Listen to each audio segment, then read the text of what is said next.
अम्मा बाद अस्तगफिरुल्लाह ली व लकुम। તમામ તારીફ અને હમદો સનાને લાયક એ પાક પરવરદિગાર છે કે જે એક છે, જે એકલો છે, પૂરી કાયનાત એની મોહતાજ છે, પણ એ કોઈનો મોહતાજ નથી. ન તો તેના કોઈ મા બાપ છે, ન તો તેની કોઈ ઔલાદ છે, ન તો કોઈ તેનો સાથી અને શરીકે હયાત છે. દુરૂદો સલામ થાય મુહમ્મદ અને આલે મુહમ્મદ ઉપર.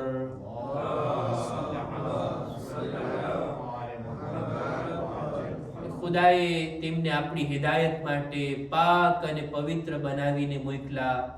એવી પાક અને ફઝીલતવાળી આ હસ્તીઓ છે કે દુનિયાની અંદર એમના કરતા બહેતર, એમના કરતા સારી પાક અને પવિત્ર હસ્તીઓ આપણને નજર નથી આવતી.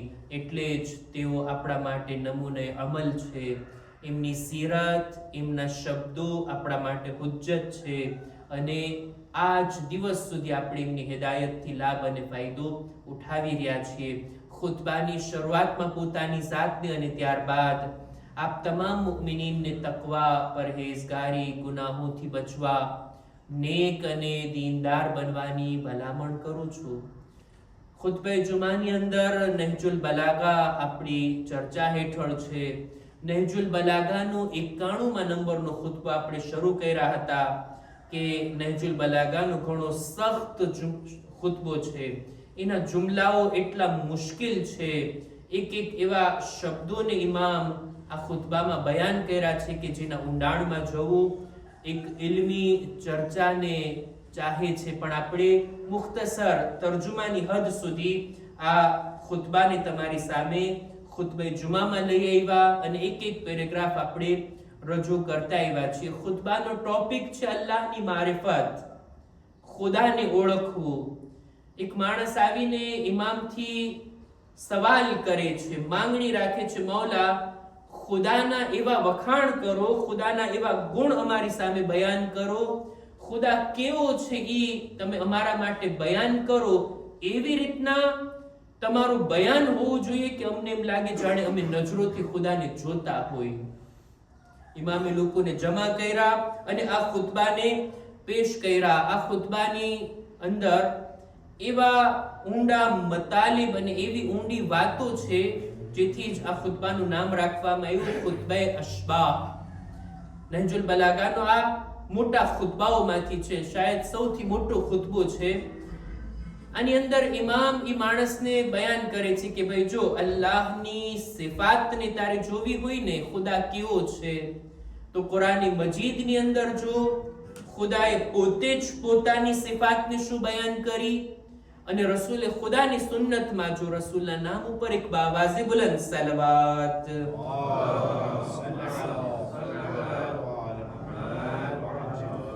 જે સિફાત, જે નામો કુરાની મજીદમાં અને રસૂલે ખુદાની સુન્નતમાં બયાન થયા, ઈ એક નામને તું લઈ લેને, એના ઉપર વિચાર કરને, ખુદાને ઓળખવામાં તને મદદ મળશે. અને આ વાત ઉપરથી આ ખુતબાની અંદર આ જુમલાથી, ઇમામની આ હદીસથી આપણા ઉલમા બયાન કરે છે કે અલ્લાહના નામ તૌકીફી છે.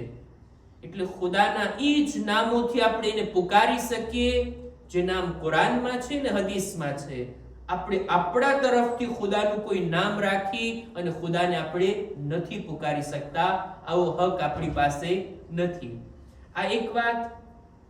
બીજી એક વાત જેને આજે મારે રજૂ કરવી છે, આજના પેરેગ્રાફમાં ઇમામ ફરમાવે છે કે વઅલમ અન્ન الراسخين في العلم هم الذين اغناهم عن اقتحام السدد المضروبة دون الغيوب الإقرار بجملة ما جهلوا تفسيره من الغيب المحجوب. કેટલી વાર સુધી હું વિચાર કરતો રહ્યો કે આ શબ્દોને હું કેવી રીતના ગુજરાતીમાં લાવું. પછી વિચાર કર્યો કે આ જુમલાના ભાવાર્થને જ હું રજૂ કરું ને તો એ જ બહેતર રહેશે, બધાના માટે આ ફાયદાકારક રહેશે આની ચર્ચા. મૌલા ફરમાવે છે કે જો ખુદાની ઝાત, ખુદાનું એક્ઝિસ્ટન્સ, એનું વજૂદ એ કેવું છે એ તો આપણે સમજી જ નથી શકતા. ત્યાં સુધી આપણે પહોંચી જ નથી શકતા.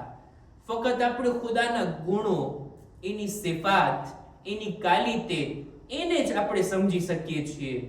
ખુદા શું છે, કેવો છે, એને નથી સમજી શકતા.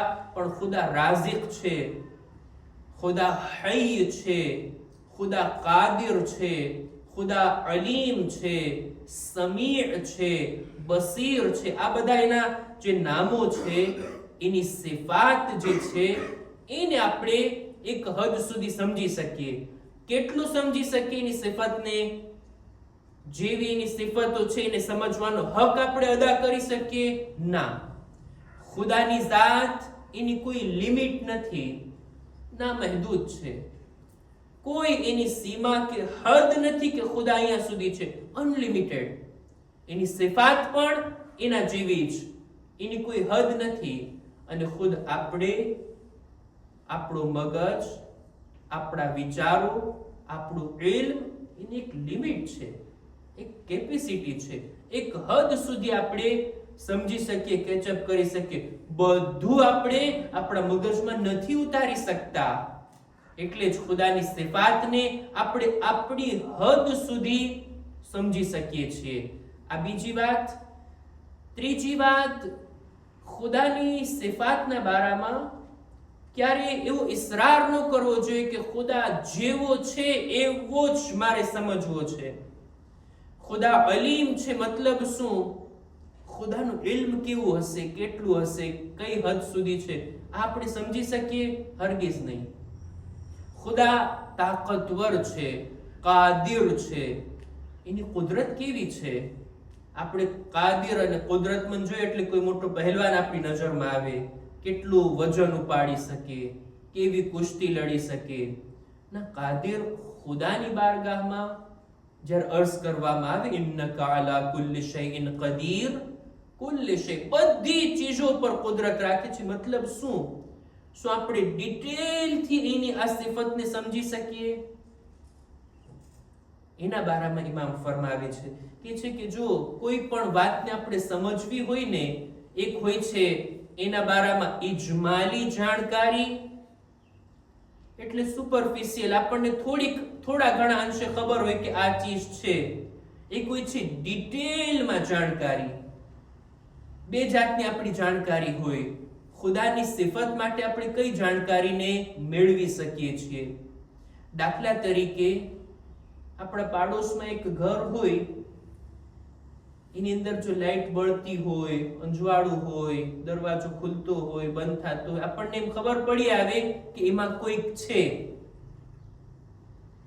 આપણી ઇજમાલી જાણકારી છે, આપણને ખબર પડી આવે કે આ ઘરમાં કોઈ છે, બસ આટલું જ. પણ ડિટેલને આપણે નથી જાણતા, એની વિગતને આપણે નથી જાણતા. કેટલા લોકો એ ઘરમાં છે, કેટલા મર્દ છે ને કેટલી ઔરત છે, એની ઉંમર કેટલી છે, કેટલા બચ્ચાઓ છે, એ ક્યાંના રહેવાસી છે, કઈ ભાષા બોલે છે, શું ગમે છે, શું ખાય છે, બધી આપણે એની જિંદગીના બારામાં વિગત નથી રહેતી. આ બે જાતની જાણકારી, એક ડિટેલમાં અને એક ઇજમાલી. ખુદાની સિફાતના બારામાં મૌલા ફરમાવે છે કે વધુમાં વધુ ઇલ્મ રાખનારાઓ લોકો પણ એમ કહે છે કે ખુદાયા, તારી ફક્ત ઇજમાલી જાણકારી અમને ખબર છે, તું કેવો છો એ અમે સમજી જ નથી શકતા. રાસિખૂન ફિલ ઇલ્મ એક એવો દરજ્જો છે કુરાન મજીદની આયતોમાં, સૂરા આલ ઇમરાનની 7મી આયતમાં, જેનો ઉલ્લેખ મૌલા ખુતબામાં કરે છે. આ રાસિખૂન ફિલ ઇલ્મ, સૌથી વધારે ઇલ્મ રાખવા વાળા પણ આ વાતનો ઇકરાર કરે છે કે ખુદાયા, તારા બારામાં, તારી સિફતના બારામાં ફક્ત ઇજમાલી થોડી ઘણી અમને જાણકારી છે. ખુદાવંદ આલમને પણ આ વાત પસંદ આવી કે એ લોકો પોતાની હદને જાણે છે કે મને ડિટેલમાં જાણવું કોઈ માટે શક્ય નથી, બસ આ થોડી ઘણી જાણકારી છે એ જ કાફી છે. મૌલા ફરમાવે છે કે એ સવાલ કરવા વાળા, તે અલ્લાહના બારામાં, ખુદાની સિફાતના બારામાં પૂછ્યું ને, બસ જે કંઈ તારી પાસે થોડી ઘણી જાણકારી છે ને એના ઉપર તું કનાઅત કર, સંતોષ પામી જા. એવું ના લાગે એવું ના બને કે ખુદાની સિફાતને સમજવામાં તું વધારે ઊંડો ઉતર અને ખુદાને સમજવાની બદલે તું ગુમરાહીમાં અને હલાકતમાં ચાલ્યો જા. એવું ના બને. આ બાબતને મેં બહુ ખુલાસો કરી અને ટૂંકમાં આજના પેરેગ્રાફને તમારી સામે બયાન કર્યો. ખરેખર આ એક એવી ઊંડી અને દકીક વાત છે ને જેને મૌલામાં બયાન કરે છે. એને જો આપણે આપણી રોજિંદા જિંદગીમાં એ સમજવું હોય ને તો ઘણી બધી એવી જાણકારીઓ છે કે જેને આપણે ઇજમાલી તौर પર ઉપરથી સુપરફિશિયલી આપણે ફક્ત જાણીને આગળ નીકળી જઈએ છીએ. કોઈ ચીજમાં આટલા ઊંડા નથી ઉતરતા. દાખલા તરીકે આપણે બધા જાણીએ છીએ ઝમાન અને મકાન. આપણે બધા એક પ્લેસમાં છીએ અને એક નક્કી ટાઈમની અંદર છીએ. ઝમાન એટલે શું, મકાન એટલે શું, એની વિગત, ડિટેલ, સમય એટલે શું, ફિલોસોફીમાં કેટલી ઊંડાણપૂર્વક ચર્ચા થાય, કેવા કેવા નજરિયા પેશ થયા છે. પણ હજી કોઈ પણ ફિલોસોફ આ રીતનો દાવો નથી કરી શકતો કે ઝમાન ટાઈમના કોન્સેપ્ટને મેં બરાબર ક્લિયર કરી નાખ્યા. ના કહી શકે. પણ એમ છતાં આપણે જાણીએ છીએ ને ઝમાન એટલે શું, ટાઈમ એટલે શું, પ્લેસ એટલે શું. આ ગ્રેવિટી જે આ છે આપણે બધા જાણીએ છીએ. કોઈ પણ ચીજ ઉપરથી નાખશું નીચે જ જવાની છે, આ ગ્રેવિટી છે. પણ એની હકીકત શું છે, હકીકતમાં એ કઈ વસ્તુ છે આપણે ડિટેલથી જાણીએ છીએ નથી જાણતા, પણ માનીએ છીએ ની વાતને. જે કઈ ઇલ્મી વાતો હોય, અકલી વાતો હોય, લોજિક ભરેલી વાતો હોય, આપણે બધા એને આપણી અક્લથી જાણીએ છીએ. બધા પાસે અક્લ તો છે ને, કોઈ નાની પાડે. બધા કહેશે હા અમારી પાસે અક્લ છે, પણ અક્લ એટલે શું કોઈને ડિફાઇન કરી શકે? જેવી હકીકત છે એવી જ રીતના અક્લને આપણને સમજાવી શકે અથવા પોતે સમજી શકે? ના. આ બધા એવા મફહૂમ છે, એવી વાતો છે કે જેને આપણે થોડીક હદ સુધી જાણીએ છીએ, એને ઊંડાણપૂર્વક આપણે નથી સમજી શકતા. આ બધું મખલૂક છે. ખાલિકને આપણે કેવી રીતના સમજી શકીએ? અલ્લાહની આ બધી બુલંદ સિફાતોને આપણે આપણામાં સખત નથી, ક્ષમતા નથી, કેપેબલ નથી આપણે કે આપણે ખુદાને જેવો છે એવો ઓળખી શકીએ. માસૂમીન પોતાની દુઆમાં આ ઇકરાર કરતા નજરે પડે છે કે મા અરફનાક હક્કા મારિફતિક, ખુદાયા જેવો હક છે ને તને ઓળખવાનો એને અમે અદા નથી કરી શકતા. તો આપણી શું औकात? ખુલાસો કહેવાનો મતલબ એ કે ખુદાને આપણે ઓળખી શકીએ પણ આપણી હદ સુધી, આપણી લિમિટ સુધી, બિલકુલ ડિટેલથી ને વિગતની સાથે સમજવાની કોશિશ કરવામાં ગુમરાહી અને હલાકત સિવાય બીજું કંઈ નથી. અલ્લાહની મારિફતના બારામાં હજી પણ આગળ મૌલા ફરમાવે છે કે જેને ઇન્શાઅલ્લાહ આપણે આવતા ખુતબાની અંદર બયાન કરશું. અહેકામ અને મસાઇલના બારામાં મારે બયાન કરવું છે અને સાથોસાથ આવનારી એક મુનાસિબતના બારામાં પણ યાદ અપાવવું છે. આવનારી મુનાસિબત છે રોઝે અરબઈન, ચહેલુમનો દિવસ. ખરેખર ઘણો જ મહત્વનો દિવસ છે. આ દિવસની અઝાદારી મનાવવા માટે તો આપણે આ અશરા રાખ્યા છે કે આ દિવસ સુધી આપણે પહોંચવાનું છે અને એ દિવસમાં આપણે ગમ મનાવીએ. જેઓને તૌફીક હોય તે અરબઈન મનાવવા માટે કરબલા સુધી જાય, પગેથી ચાલીને જાય, સખ્તીઓ ઉઠાવીને જાય કે ચહેલુમના દિવસે આપણે કરબલામાં જઈ અને ઇમામની અઝાદારી કરી શકીએ. આપણે આપણા વતનમાં જ ઇન્શાઅલ્લાહ ચહેલુમના દિવસથી પણ ગાફિલ ના થઈએ. અને ખાસ કરીને ચહેલુમના દિવસની ઝિયારત કે જે હદીસો મુજબ મુઅમિનની નિશાનીમાંથી છે. આપણા 11મા ઇમામ ઇમામે હસન અસ્કરી અલૈહિસ્સલામ,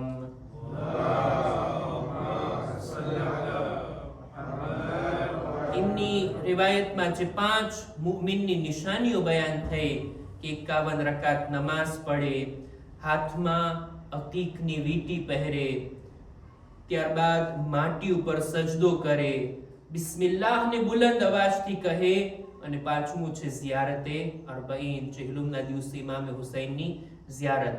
તો આ ઝિયારત પણ ચહેલુમના દિવસે પડવાની હોય, જ્યારે સૂરજ ઉગતો હોય, દિવસની શરૂઆત થતી હોય, ત્યારે આ ઝિયારતને પડવામાં આવે કે એનાથી પણ આપણે ગફલતમાં ના રહીએ ઇન્શાઅલ્લાહ.